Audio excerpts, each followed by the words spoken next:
আমি মাঝে উইকেন্ডস আর কিছুদিন তো মিস করেছি, বাট আজকে officially day 3 of showing up on YouTube.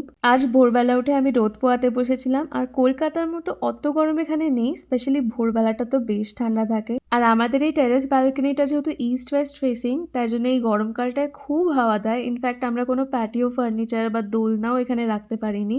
আর আজকে ব্রেকফাস্টে ছিল খুব সুন্দর sourdough bread with guacamole and chicken salami. আর জেনারেলি আমরা খুব লাইট ব্রেকফাস্ট করি, অ্যাটলিস্ট এতটা কোয়ান্টিটিতে তো করিই না।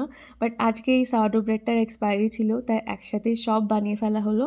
আর এরই মাঝে আমার মিশো থেকে একটা এরম অর্ডার আসলো, যেটার ব্যাপারে আমি ভুলেই গেছিলাম। তো এটা একটা সিরামিক বোল সেট, আর দেখে অ্যান্ড ধরে তো কোয়ালিটিটা বেশ ভালোই লাগলো আমার। খেয়ে দিয়ে উঠে আমি একটু পার্লারে চলে গেছিলাম নিজেকে প্যাম্পার করতে, আর এই প্রথমবার আমি এই সোসাইটির পার্লারটা এক্সপ্লোর করলাম, বেশ ভালোই লাগলো। ফিরে এসে একটা সিম্পল লাঞ্চ বানিয়ে নিয়েছিলাম। আজকের লাঞ্চে ছিল হচ্ছে ভাত, ডাল আর চিংড়ি মাছ, কারণ তোমরা তো জানোই যে আমার দুপুরবেলা অফিস স্টার্ট হয়ে যায়, তো আজকে খুব একটা টাইম পাইনি আমি লাঞ্চ বানানোর। আর আজকে তো ওয়ার্কআউট করারও টাইম পাইনি, তো এবার থেকে ভেবেছি আমি সকালেই ওয়ার্কআউটটা করে নেব। ডিনারে ছিল সিম্পল ভাজা Maggi, and that's it for today. I'll see you guys tomorrow, by.